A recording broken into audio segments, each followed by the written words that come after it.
إلهي ومهد له بشر رمضان بركيسان إلهي خير كذا هاي نسيو دم بالله في مغفرة هاي نسيو وحي إسلام نقول يدثنا الله نحرسته إنتين إن الله نقول نحرسته إلهي وحنا كبرينا أفويك عذر كجري أدوك سامي إن قال نبت وين وهي إنه إلهي مسيبة سينقدر قاضه إن إلهي عذرك وصاع أيضا يرضو شيء سفر نقدر سفر ما هو آفة إن إلهي سفر نقدر إلهي نفضي وحنا إلهي كبرينا خير أيضا إلهي وحنا كم قال برايضا دعاء كذب ولا الله يرى ما أنت وبشي مي وما أنت قرني ماذا وحن حنبلي أودريا ضمان شعبك السومالي لان مير وشوكا جود يدي بدبا وحن حنبلي أودريا ضمان قرياشة قرنكا السومالي لان أحزاب قرنكا إذا ماذا قلب كسر أي كلا دول ضمان تود مير وشوكا أنبا وحجارتك علماء بايع مشتركة رأي دمربا تدوينها سوماليلاند يا مدح رقمية كودة لما أنت وضوح إلهي قبل يا عفو القب يا إيرين وسند جورد تهذا كله كوجادنا باش يبروان سيدي توان كمي ومالتي عينو حقيقي قرن مدى سوماليلاند ومالتي إنك واسكو دوبان أو أنا عندنا إنك مغرين وقعمها يسعيسنا كوشيني إنه قرن كدسنه شركي مقالة برعو كون يسقال بقول يكوب يسقال شركي قوانكي كسب حي إن أين حرية ديني كلا صون وقنا إنه كلا بحر قرن مديني مدوي أين كون قوني أكون يسقال بقول يلحدنكي شو يتشوي وحين ما أنت حسينا سقال يلا وتنسى نضود وأين ودشر وحوض قبسي ديبوديس ديمقراطيات اسكو تراسل iyo kala dambayn ku maamulay dalkeena marxalad kasto aynu marxalad kasto adagna aynu kaga soo gudubnay inaga oo gacmaha is haysana waana arin caalamku inagu ma jiirto lagana baran karo casharo ku saabsan guulaha aynu ku gaadhnay isku kalsoonida iyo talada inaga ka soo goday dadkeena ee aan dibadeena kaga iman heerka dawladnimo aynu ku gaadhnay walaalayaal markii lagu go'aamiyay burco qarannimada Soomaaliland 1991 May waxa lagu ansixiyay afti dadweyne markii dastuurka la ansixinayay in dastuurka iyo qarannimada madaxa bannaan ay tahay laba taabtaan 2001 bishii May buraanka iyo sawaxanka siyaasadeed ee ku saabsan wada hadallada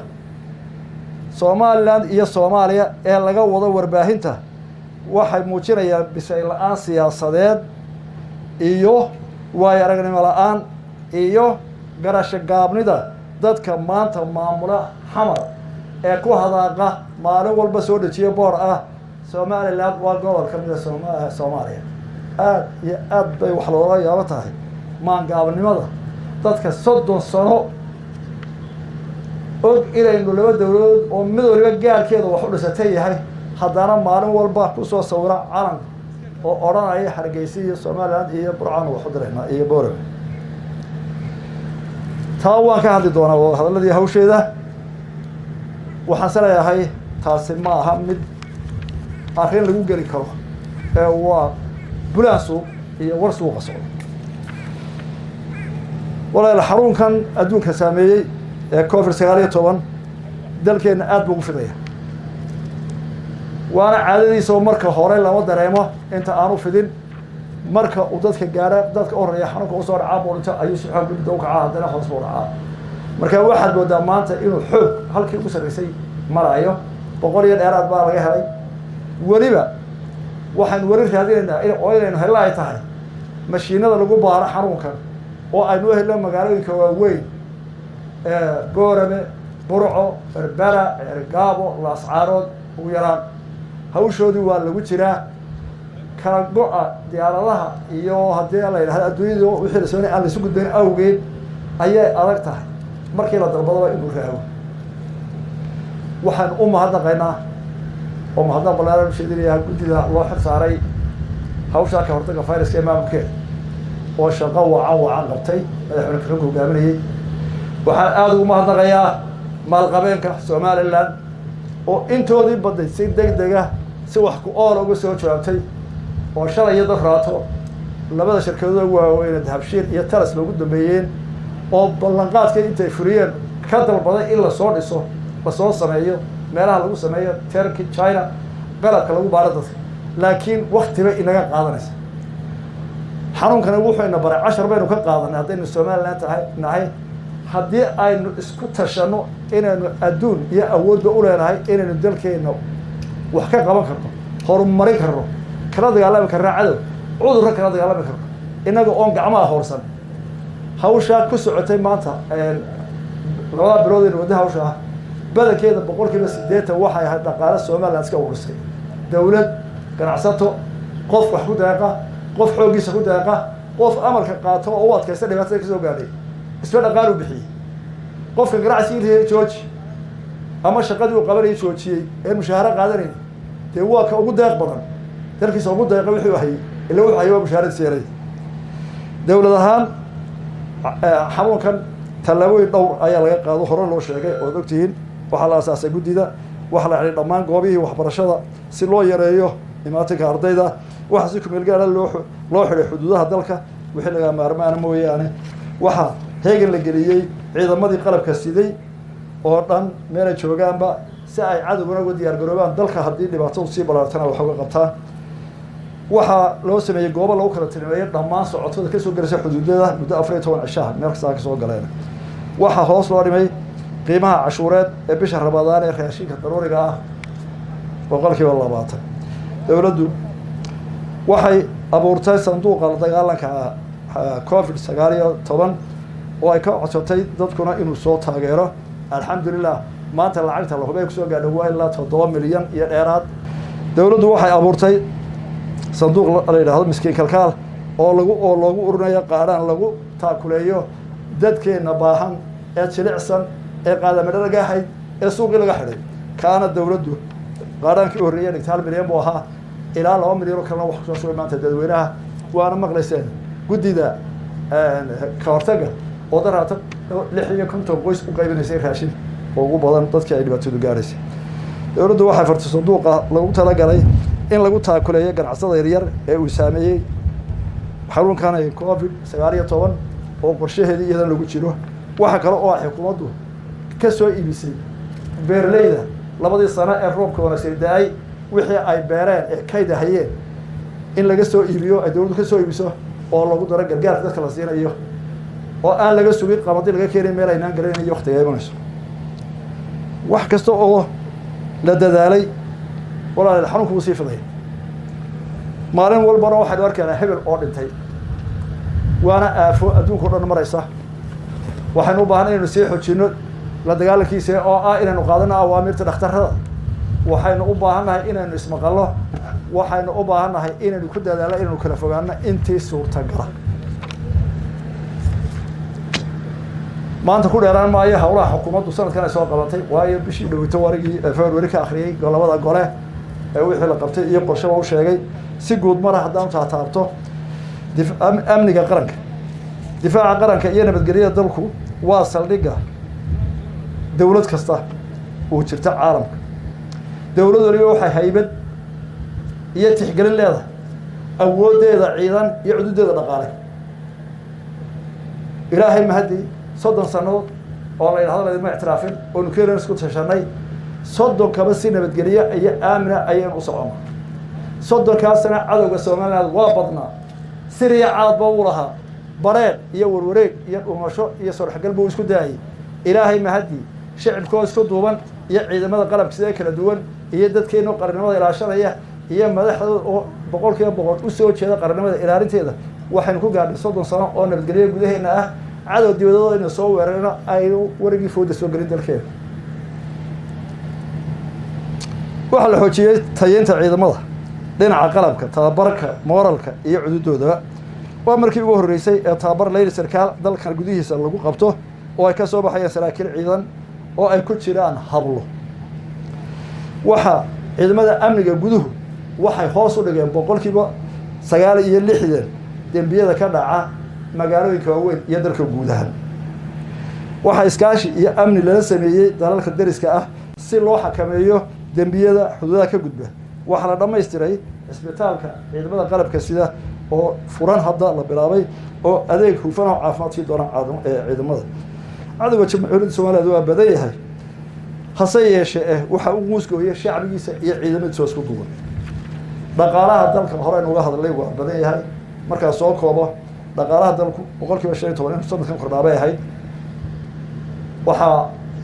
ilaa 10 waxa hoos u dhac badan ka imanaya cudurkan ay COVID-19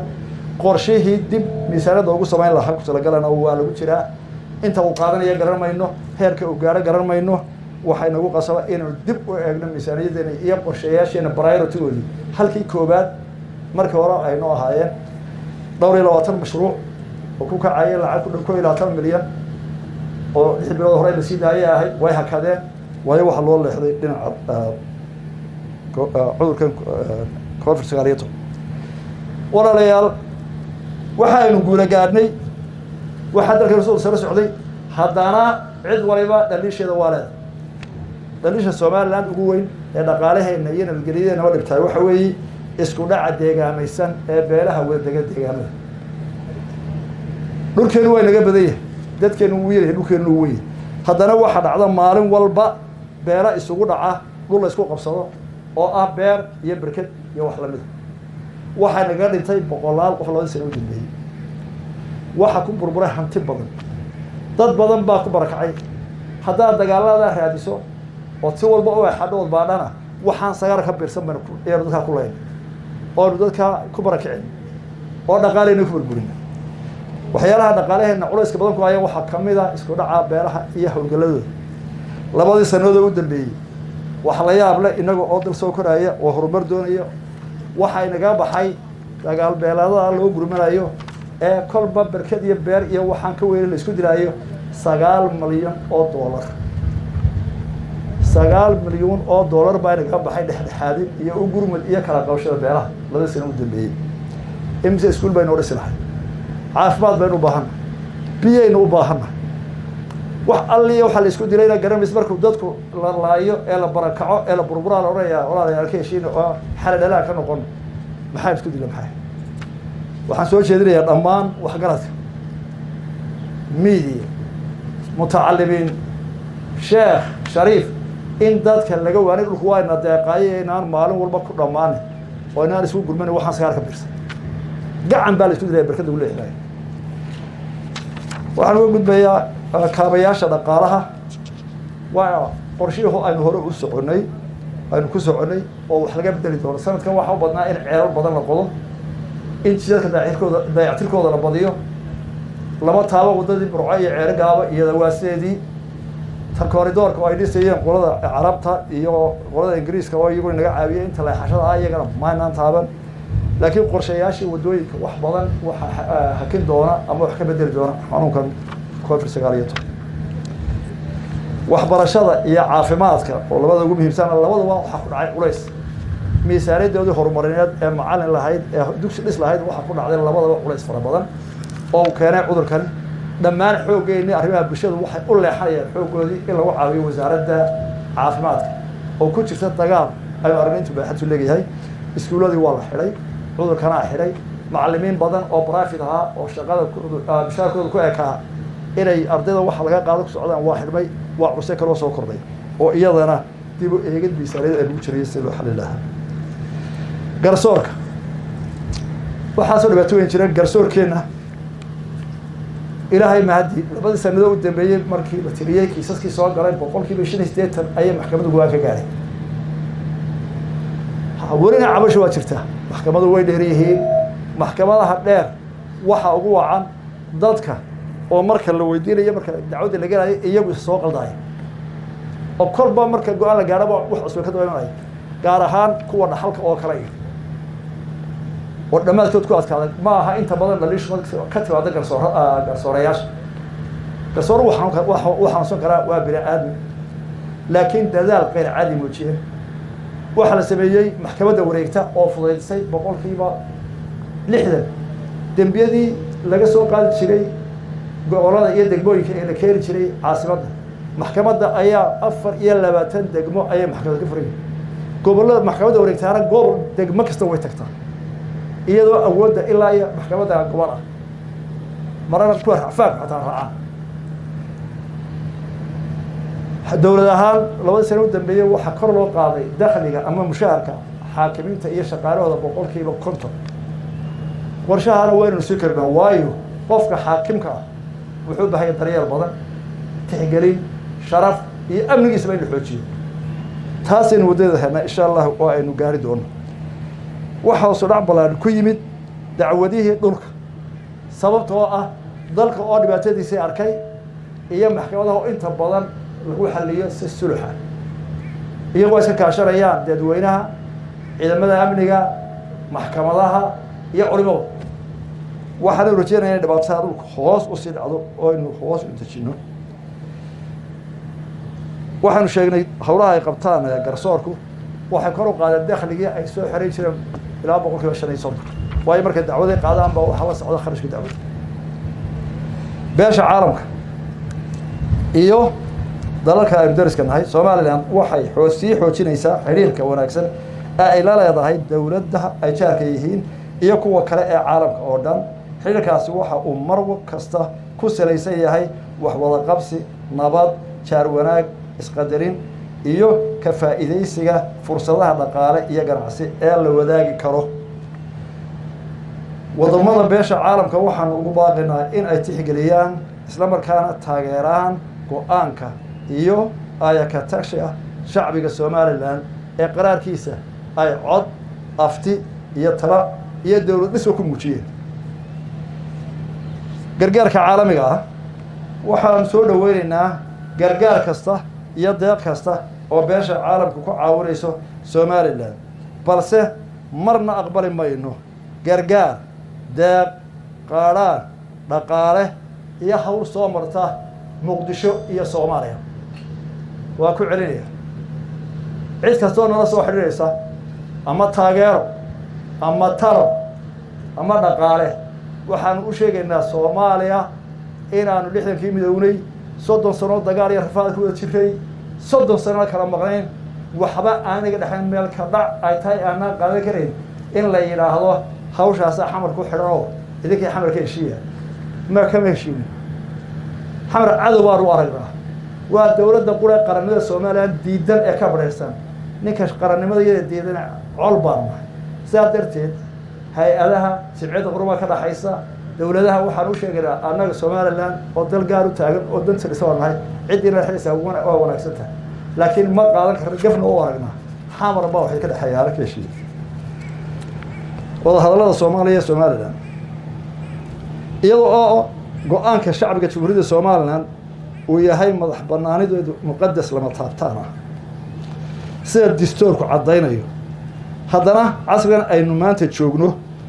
ilbaaxnimada adduunka iyo aqliga fayooba waxa ay isku raacsan yihiin wixii khilaafaada ee yimaada in lagu dhameeyo wada hadal si looga fogaado dhiig daata iyo colaado hor leh oo riiq dheeraada in indhaha lagu laaliyo ma aha haddii la doonayo in la wada hadlo ama cidina dhex gasho waxa kowka oo shardiya horta in la aqoonsayo inay yihiin laba dal oo kala madax bannaan wada hadlaya ma waxba ka dhageysan mayno talan la geli mayno cid kasta oo uu yahay oo yiraahda Soomaali way dal waxa weeyaan dagaal ka dhex taagan yahay Soomaaliya dagaal ka dhex taagan yahay la dhex galo Soomaaliya Soomaaliland laba qaran oo qofkii ku dhex xadiraya diyaar baan walaalada xamar nimanka xamar jooga aan isku Soomaaliyeena walaalanahay hadday taa indhahoodu arkayaan oo waan wada hadlaynaa intay sareeyeen gobolada waqooyiga iyo magaalo Hiblaayo Saayir ay kolba calan diyaarad yar oo gaar ah soo sawirayaan heshiin meel wada hadlay waxaana abuuraysaa colaad hor leh iyo cara hor leh soddonkii sanadood ee Soomaaliland iyo Soomaaliya ku madaysnaayeen dawladdii Somali Republic waxay dawladdii 1960kii ilaa kun iyo sagaal boqol iyo sagaal iyo lixdankii oday Saleebaan baa aad u garanayo oo aad waxa uu qori jiray nation oo ku saxiix jiray Masar Cabaade annagu arday aan akhri jiray oo uu og yahay xogaan u yahay wixii ka jiray iyo tii ka dambeysay ee sagaal iyo lixdankii ee la baxday Somali Democratic Republic ee koob iyo sagaashankii dibtay isku dar labada soddonkaas sanado waxay soddon sanado inaga dhexdeena dagaal ka socday oo wax hoos loo diro iyo wax habrey loo diro iyo wax mudaharaad ku dhinta aynu ahayn waxa ka markaa soddonka aynu siraac ku jiray laba dagaal baynu galay dariska labadaba Somaliland buu dagaalka culayskiisa ku dhacay riiqdii dagaalkii 77 iyo 64 Somaliland culays ku dhacay kuma dhicin xamar iyo agteeda culayska weynaa ee dhimashada ee xoolan miisaanada dhaqaale ee cusbitaalka Hargeysa ninkii joogay baa joogay wax alliya waxa dumarka inan iyo sodoh iyo ayay dhamaantood cusbitaalka Hargeysa ay tagnaan dhaawac iyo culays dharka meelidiisa iyo cunto karintoodii daawanteeda furatan ay ku shaqeynayeen iyo ka burco iyo ka boorami de war kuma dhicin wuxuu dagaal gaaray wax yar bay ka inaga gudaheena dagaal bay nagu hayay dawladda kala dambeeyay iyo colaad kadeedka iyo taraxmada waxay ka baxay 1999 oo qaran ka dhisan soddon sano kadeedna waynu joognay soddon sano waynu kala maqnay caqliga habeen walba inamada yar xamar jooga ay TV-ga ku soo dhagayaan mashruucan ka fulinay Hargeysa hebel baan u diray war waa colaad horne iyo xumaan la bilaabay haddii wax caqli halka joogo cid kasta oo aaminsan laba dawlad hadalka diyaar baan u iyagana hadday ta aaminsan yihiin oo wada hadlayna markay arrintu sidaa tahay dadku markay isqabtaan marka hore waxay ku heshiiyeen yaa wada hadlaya taa waan sheegay maxaa ku xiga ajandaha laga wada hadlayo waa laga heshiiyey ma aqbali karno go-aan ah oo inamada xawar jooga ku hadlaan wixii aan kala tagahay kala go-ahaynba aynu ka wada hadalno si cadoo dheer baan idinku sheegayaa kala go mooye wax kala ku wada hadlamayno waynu kala goro waynu kala tagnay ma walaaluna mar laba dawlad darisa ma ahaan haddii kale waxaa wadaan waa heli doontaa arrinta labaad loo kala bixi karaa waxa weeye maxkamad caalami ah oo arrinteena aan toos beysano oo aan carabka waxaan ku soo koobayaa oo ilaahay ka baryayaa maanta oo cudurkan inaad dul saaran inuu inaga qaado inuu inoo sahlo inuu inoo khafiifiyo masiibadiisa iyo dhibaatadiisa waxaan ku baaqayaa 18 May Somaliland inaan loo baqanayn hadday ciidan tahay iyo hadday dhaqaale tahay inuu iswadi karno xanuun kale inuu muujiyo inta isku filaan waxa la yahay hay'aduhu looranaya waxa la soo marinayaa Brussels waxa la soo marinayaa Nairobi waxa la keenayaa kan afarteena maalqabeen iyo dawladda iyo shicibkeena isku tashada oo qabtay oo maanta aan ku soconnaa hadday si adkaatana wadi doonta kalsoonidaas aan ku qabanay Somaliland soo wayso waxaan dadka ugu bishaareynayaa in ay dhowdahay guush oo huweenaa dheerayn qarannimadeena iyo xoreynteena iyo madaxbannaanideena waa dhowdahay ha loo dhabar adeego in ka badan baynu ka soo gudubnay meelan ka horreeyna ma joogno inamada xawar joogana fariintaas aan diraya wassalaamu calaykum waraxmatullaahi wabarakaatuh